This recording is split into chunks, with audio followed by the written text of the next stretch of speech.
Raríssimas, raríssimos e raríssimas, boa tarde, René de Paula Júnior falando aqui no Radinho de Pilha, 31 de outubro de 2025, hoje é Halloween, quando eu era criança não tinha essas coisas, essa é uma novidade relativamente recente, mas talvez o fato de hoje ser um dia de fantasmagorias e de horror e de sustos, talvez tenha um pouco a ver com algumas coisas que eu separei para a gente comentar hoje. E eu vou começar o episódio de hoje como eu comecei meu dia. Eu abri hoje o Facebook e dei de cara com realmente uma coisa medonha, uma coisa horrorosa. Anúncios, tá? Vou ler para vocês os anúncios. Vende-se uma preta de meia-idade de casa de família, sabendo cozinhar, lavar e engomar, sem vícios, negócio decidido, na Rua do Ouvidor, número 156. Vende-se um bom moleque de 19 anos, perfeito maquinista. Vende-se um preto moço sabendo trabalhar em máquina a vapor.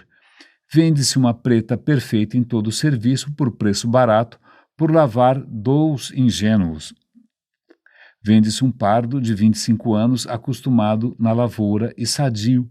Vende-se de casa particular uma pardinha clara de 13 anos de idade, muito galante, com princípios de todo o serviço doméstico.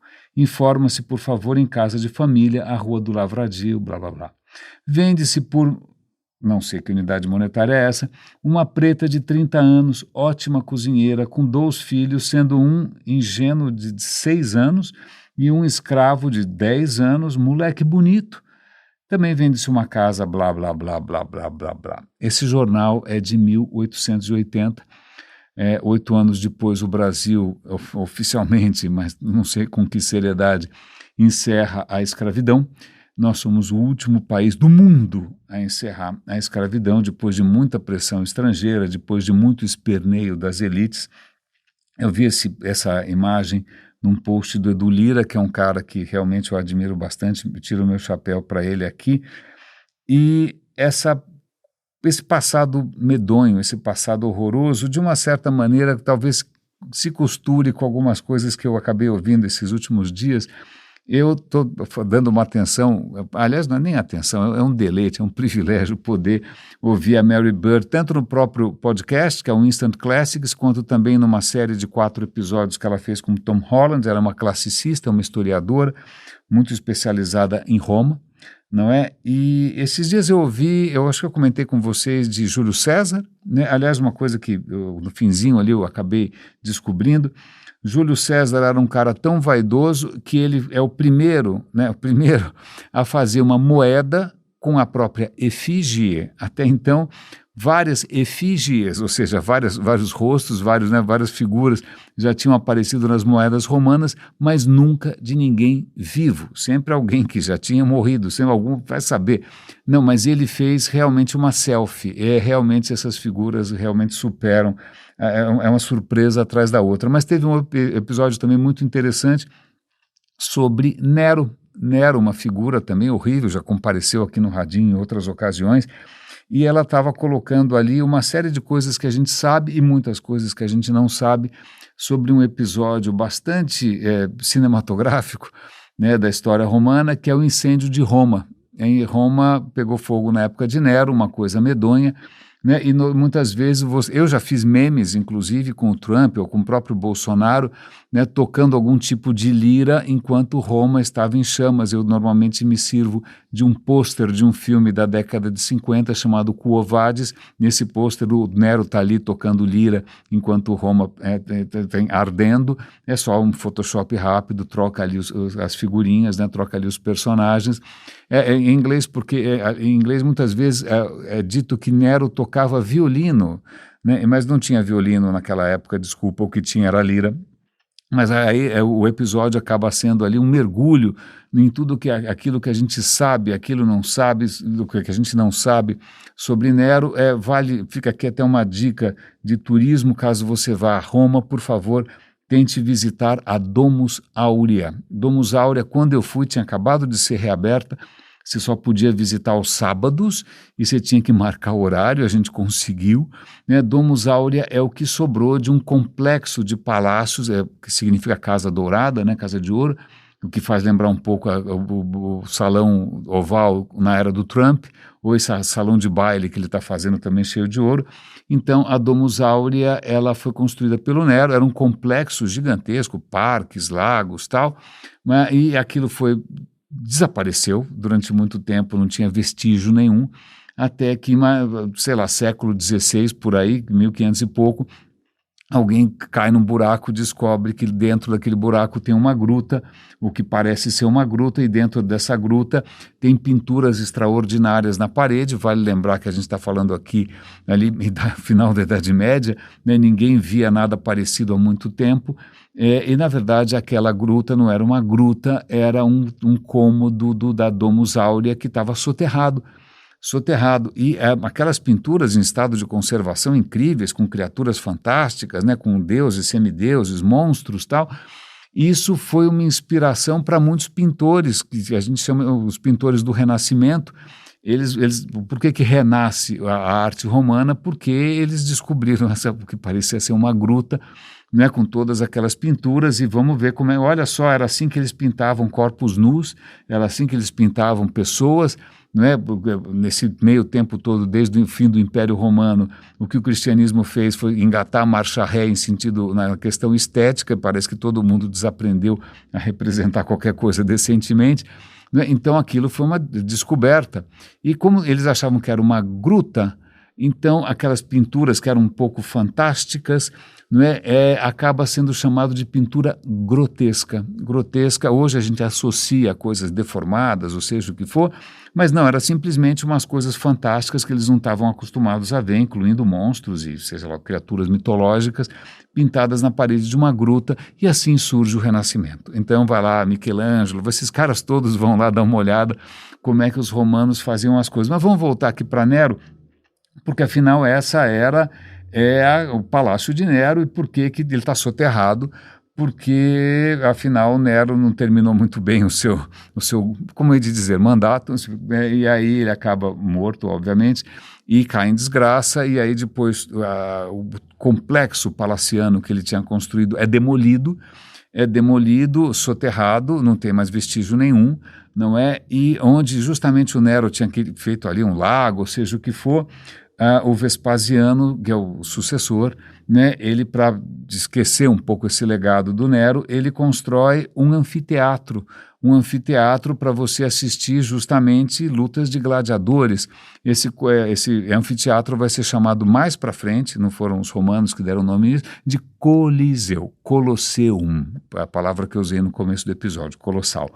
Então, o Coliseu, né, que não era chamado de Coliseu na época, era um anfiteatro Vespasiano, se eu não me engano, não é? Aquilo virou um símbolo de Roma, né, e aquilo foi construído justamente em cima do que o Nero tinha tentado fazer.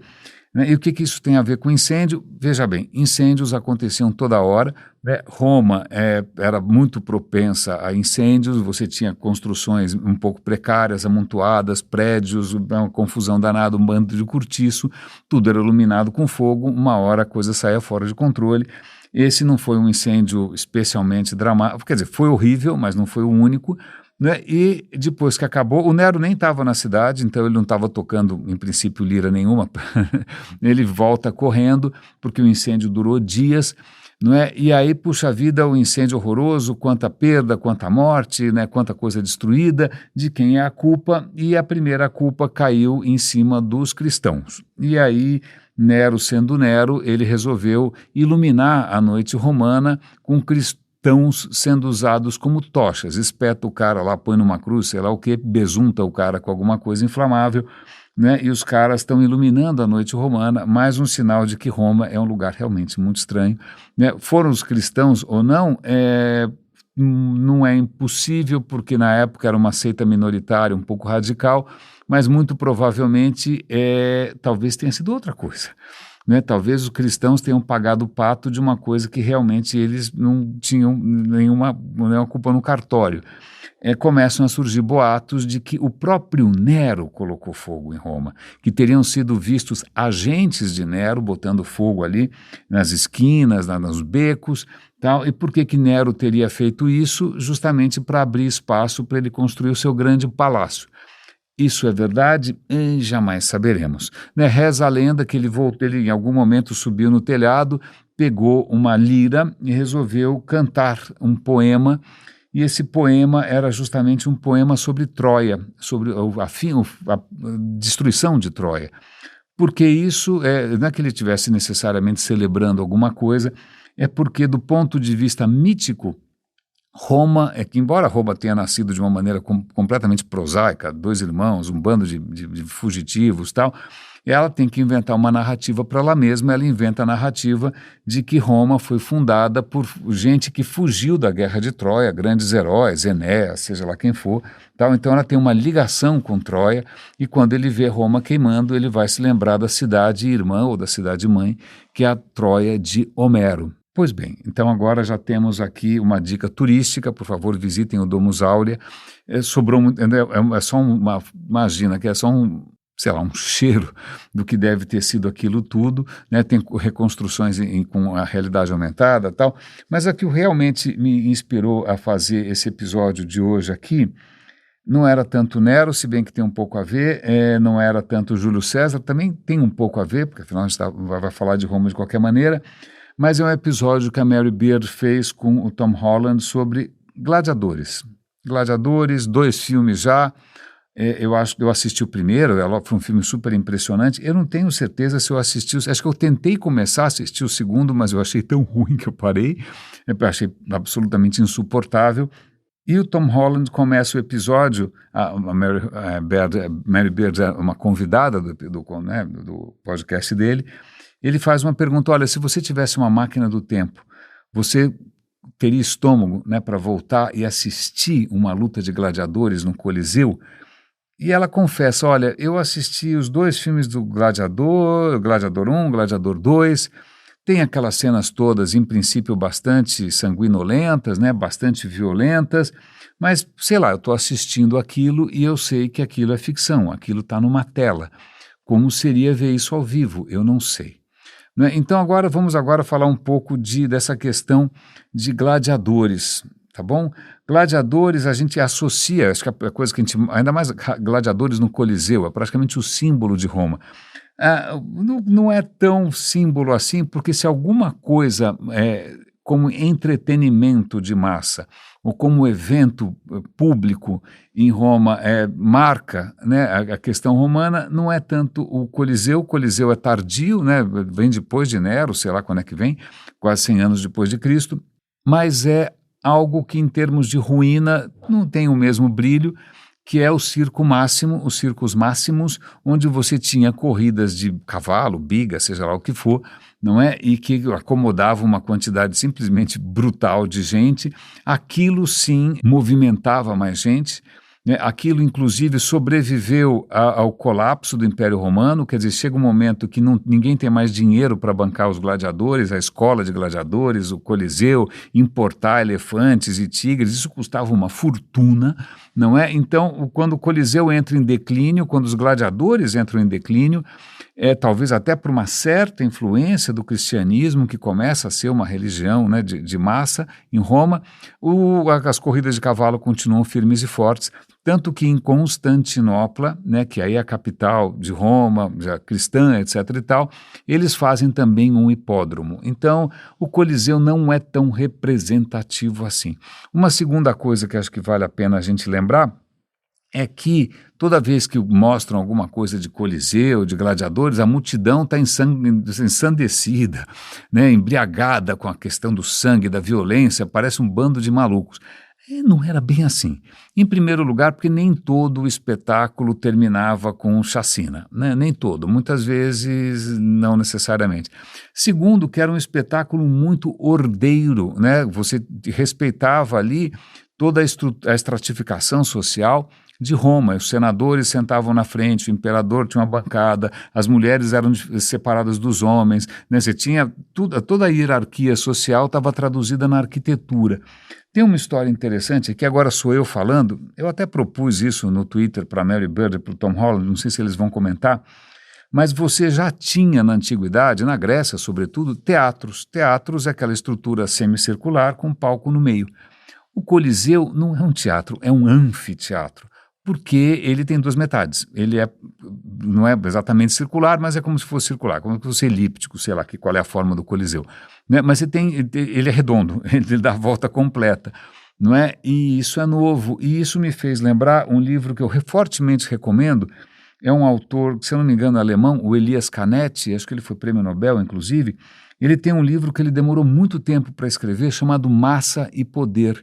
O Elias Canetti, judeu, ele presenciou a Noite dos Cristais, a Noite dos Cristais, quando os alemães, sem nenhum tipo de coordenação maior, resolvem quebrar tudo, né, que fosse ligado aos judeus, às lojas, né, as vitrines e tal. E ele fala, cara, o que aconteceu com as pessoas? Esses não são os alemães que eu conheço. E ele começa a perceber que existe um comportamento diferente quando as pessoas estão em massa. Massa é uma coisa, em princípio, para ele nova, né? Nem sempre teve massa, grupos, tudo bem, muita gente, mas massa é uma coisa que começa a ser explorada sistematicamente pelo nazismo, né? E uma das coisas de massa, inclusive, onde a tua responsabilidade individual desaparece, onde você particularmente perde sua capacidade de raciocínio, né? Você começa a ser muito mais facilmente manipulável, tem uma embriaguez nisso, inclusive, não é? Mas uma das coisas que o Canetti, se eu não me engano, eu li isso faz muito tempo, né, ele propõe é que quando você tem esses espetáculos nazistas, você tem a arquibancada dos dois lados. Por quê? Para mais gente poder ver o desfile? Não, para as pessoas verem a massa, para a massa enxergar a massa, para elas verem o quanto a massa é poderosa. Né? Então não é só um espetáculo do desfile, ou no caso dos gladiadores, né, um espetáculo para você observar. Você está observando ali a sociedade inteira. No caso do nazista, você observa a massa, talvez no caso de Roma, você observa ali toda a organização social de Roma muito bem comportada, sentada direitinho assistindo, enquanto aquilo que acontece no centro dos gladiadores é tudo aquilo que não é romano, é tudo aquilo que é bárbaro. Olha aqui os nossos inimigos como eles são. É um pouco teatral, porque os gladiadores tem alguns 3 ou 4, 5 tipos, não sei mais, tem o Trácio, tem sei lá mais o quê, né? Cada um com armas e armaduras diferentes e tal. É bastante teatral, não é? Mas a questão tem duas questões aí. Primeiro, a questão da barbárie, né? Mostrar, olha aqui que barbárie. Em segundo lugar, para, de uma certa maneira, mostrar como os inimigos de Roma são efetivamente assustadores, perigosos. Então, se Roma consegue vencer esses caras, é porque Roma é superior, inclusive, a esses lutadores excepcionais, musculosos, corajosos, fortíssimos e tal. Ou seja, quando você assiste um espetáculo de gladiadores, você, de uma certa maneira, está honrando, né, a bravura, a coragem, o vigor do seu inimigo, mas ao mesmo tempo você está sentado ali, né, numa posição de vencedor, você está refletindo sobre a sua própria superioridade com relação aos gladiadores. Eu acho que agora é uma boa conexão com meu perdão, limpando um pouco a garganta aqui, com um personagem que também já foi um sucesso de cinema, não sei se foi Oscar ou não, que foi Spartacus. Eu devo ter visto em alguma sessão da tarde, o Kirk Douglas lá, etc. Não sei se você assistiu, talvez valha até a pena assistir de novo. Spartacus é o seguinte, Spartacus era um gladiador, né, um gladiador que se revolta, ele inclusive consegue fugir com vários outros gladiadores, e eles começam a dar um baile no exército romano, derrotam o exército romano nem sei quantas vezes, até que eles são massacrados pelo Crassus.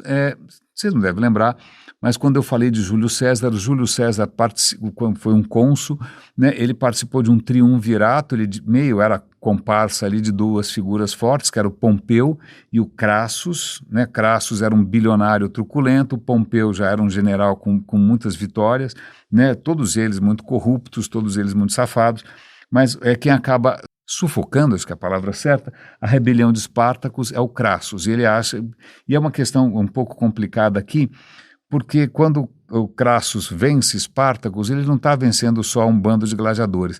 Nesse meio tempo, o Espartaco conseguiu arregimentar vários escravos, vários cidadãos, várias figuras ali, que eram figuras marginais do Império Romano, e acaba fazendo um exército meio de Brancaleone ali, de várias pessoas que não faziam parte necessariamente do Império Romano de uma maneira muito digna, né? Escravos, sobretudo, gladiadores e tal.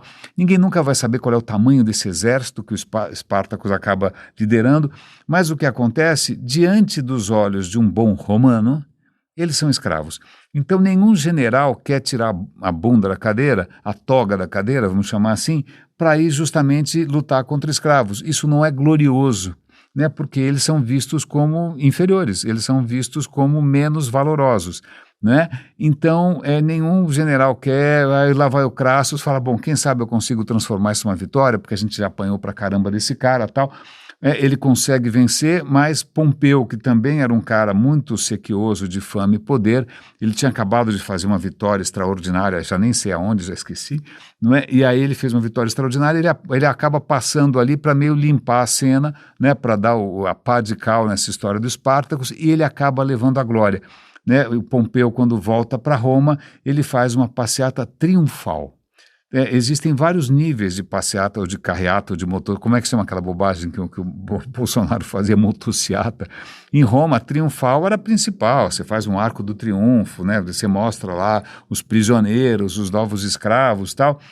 O coitado do Crassus teve que se contentar com uma ovácio. Ovácio é um tipo de evento não tão glorioso, porque afinal, veja bem, você não venceu inimigos clássicos do Império, você venceu escravos. Então é uma boa hora, deixa o Espartaco de lado, deixa para lá, para a gente voltar para o tema que abriu o episódio de hoje, que é a questão da escravidão. Veja, inúmeras sociedades e culturas tiveram alguma forma de escravidão, né? Mas o que começa a acontecer em Roma é que a coisa começa a se autoalimentar. De que maneira? Né, Roma começa a fazer conquistas militares e nas conquistas militares ela vai trazer gente como escravizado, né? E isso começa a ganhar uma proporção gigante, né? Começa a trazer tanta gente, porque você tem a ilha de Rhodes, a ilha de Dilos ali no Mediterrâneo, viram ali entrepostos de escravizados para lá e para cá, escravos sendo trazidos de tudo quanto é canto do Império, não é? Esses escravizados voltam para o Império Romano para fazer o quê? Um pouco de tudo, né? Varrer a casa, pode trabalhar na agricultura, se for um escravo grego alfabetizado, ele pode ensinar seus filhos, pode ser um tutor, né? Estima-se que no auge Roma tenha tido 1 milhão de escravizados, por aí, mais ou menos 25%, um em cada 4, né, cidadãos ali, ou não são cidadãos, mas quer dizer, um dos 4 habitantes ou membros, sei lá, do Império Romano era escravizado. É 1 em 4, é bastante. Não é? A gente já comentou aqui que não era uma questão necessariamente racial, não importa se ele é loiro, branco, moreno, tanto faz, né? Fazia parte do esquema, nada impedia que um escravo se libertasse e acabasse virando um empreendedor de sucesso, tem inúmeros casos disso, mas é uma questão bastante cruel. E tem um problema aqui interessante, já que a gente falou do Coliseu, né, do romano, observando o romano, isso tem a ver com sua noção de identidade, com sua noção de quem você é, de valor, de narrativa, de cultura. O que acontece é que o romano costumava se imaginar como o cidadão romano ideal era aquele homem viril, claro, né, um homem viril que trabalhava no campo, né, porque a vida rústica do campo é a vida que faz os homens de verdade, e no momento adequado se o dever, ou chamar-se o império, se a águia de Roma o chamar, ele larga a enxada e pega a espada. Então, o romano ideal, viril, másculo, né, com valores bastante simples e de honra e coragem, ele é, em princípio, um agricultor, é o cara que trabalha no campo, né? Não é exatamente o cara que mora na cidade grande, que já está um pouco corrompido pelos costumes, pelo luxo, não, é assim que o romano se vê. Mas acontece o seguinte, né? Na hora que você começa a trazer escravo, muitos desses escravizados, muitos desses escravizados vão para a agricultura. Então, a agricultura deixa de ser feita, né, pelo grande homem romano, rústico, etc. e tal, masculino, mas por escravizados.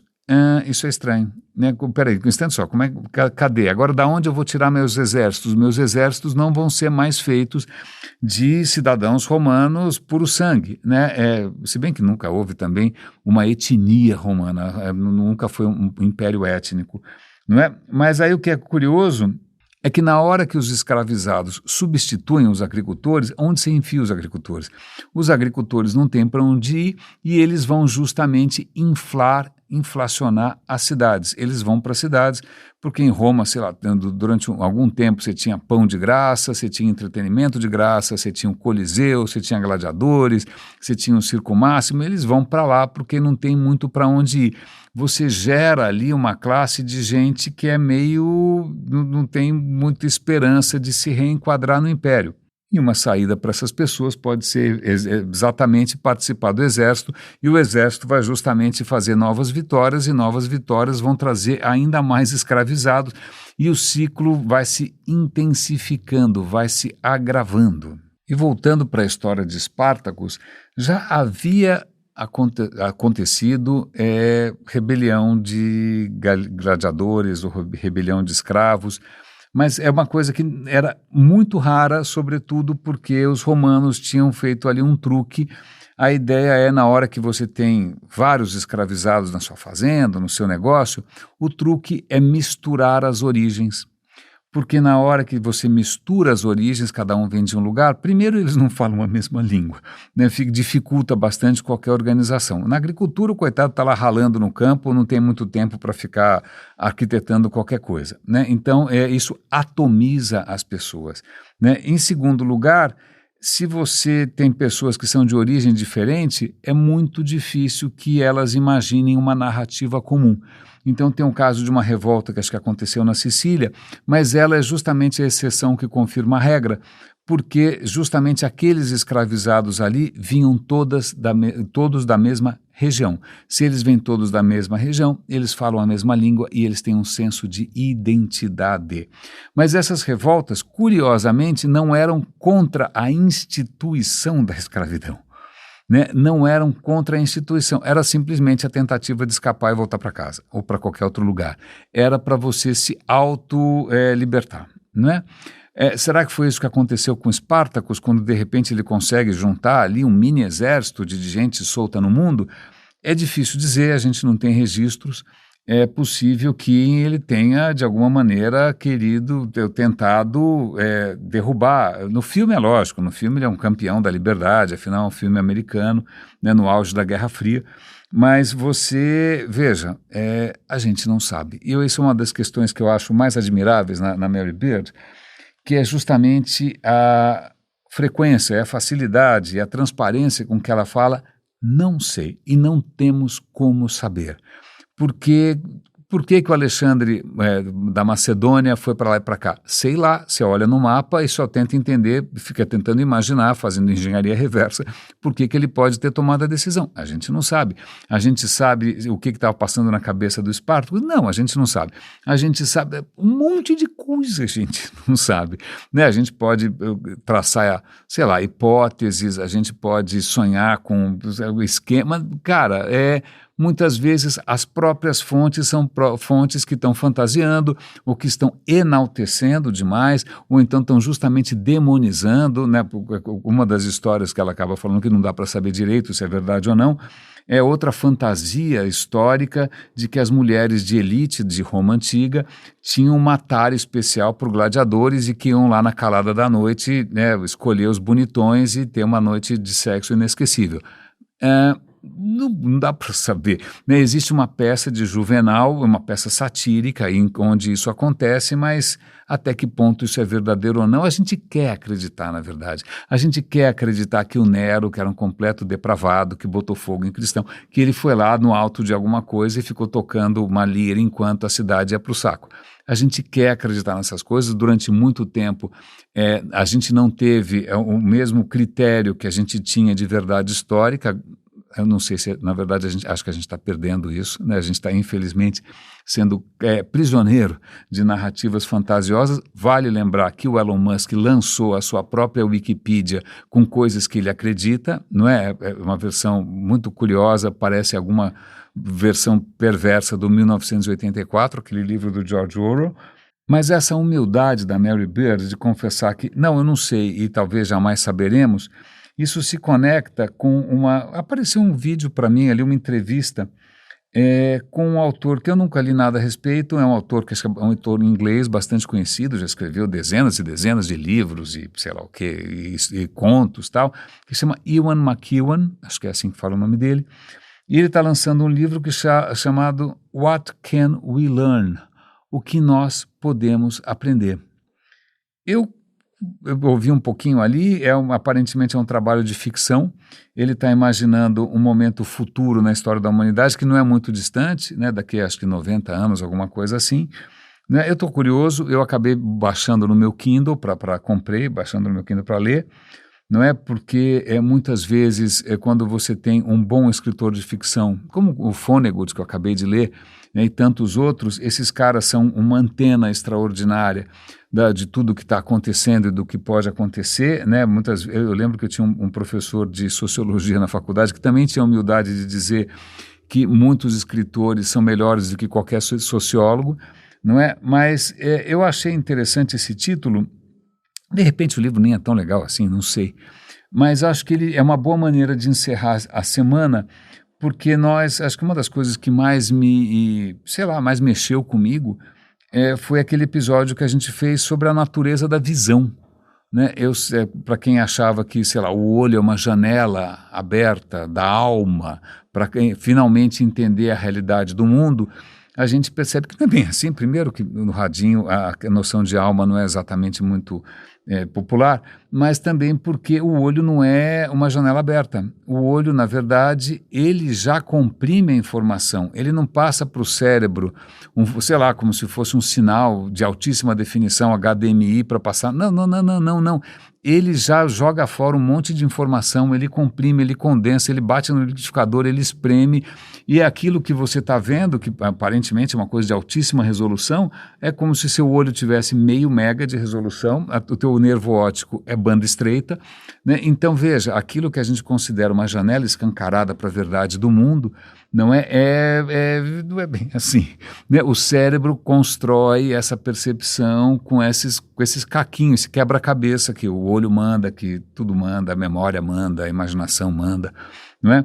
Então, isso é interessante porque me faz pensar, né, até que ponto a gente consegue efetivamente aprender ou entender a realidade, sendo que o acesso que a gente tem não é nunca direto, é um acesso mediado. E eu vou dar um link aqui para um vídeo que eu comecei a assistir e não terminei.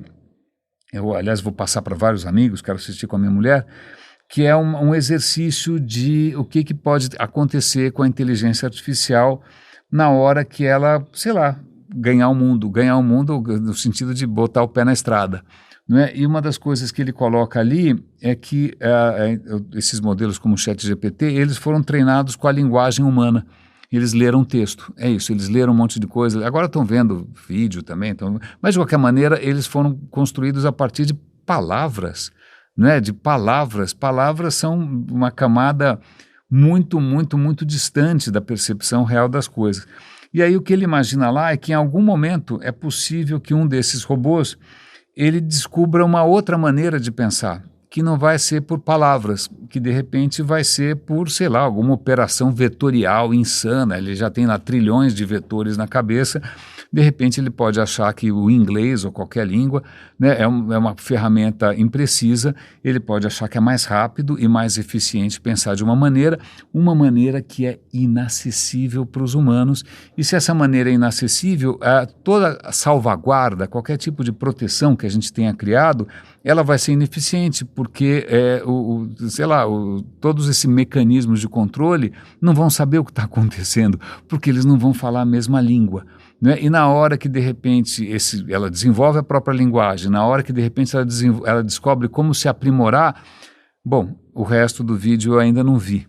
Mas eu achei muito interessante esse reconhecimento que a gente pode estar convivendo pela primeira vez com uma criatura que não só tem mais velocidade do que nós, que ela tem mais memória do que nós, mas que inclusive ela pode ver o mundo de uma maneira que é intraduzível para nós, é completamente fora do nosso alcance. É muito interessante porque acho que a nossa posição como pináculo da criação, né, como uma imagem de semelhança de sei lá quem que trabalhou uma semana só, não é? Eu acho que ela acabou de subir no telhado e quem sabe, não sei, quem sabe seremos 8 bilhões de escravizados, né, diante de um senhor que a gente não consegue nem sonhar o que passa na cabeça dele. Mas foi só um pequeno exercício. Eu espero que essa semana tenha valido a pena. Para mim ela foi bastante rica, né? Eu fico feliz que eu estou com mais tempo do que eu gostaria, estou sem nenhum job na mesa que é decente, mas a maneira como pelo menos eu, aproveito o tempo e recurso livre é justamente essa, aprender. E aprender e compartilhar com vocês aquilo que eu aprendo e eu espero que isso de alguma maneira ajude todo mundo a abrir um pouco mais os olhos, se bem que a gente já não está mais encarando os olhos como janela para nada, mas que pelo menos, mais ou menos como talvez um dia aconteça com a inteligência artificial, que a gente aprenda a pensar de maneiras que a gente não sabia antes. Raríssimas, raríssimos e raríssimos, cuidem-se por favor, um grande abraço e até segunda-feira.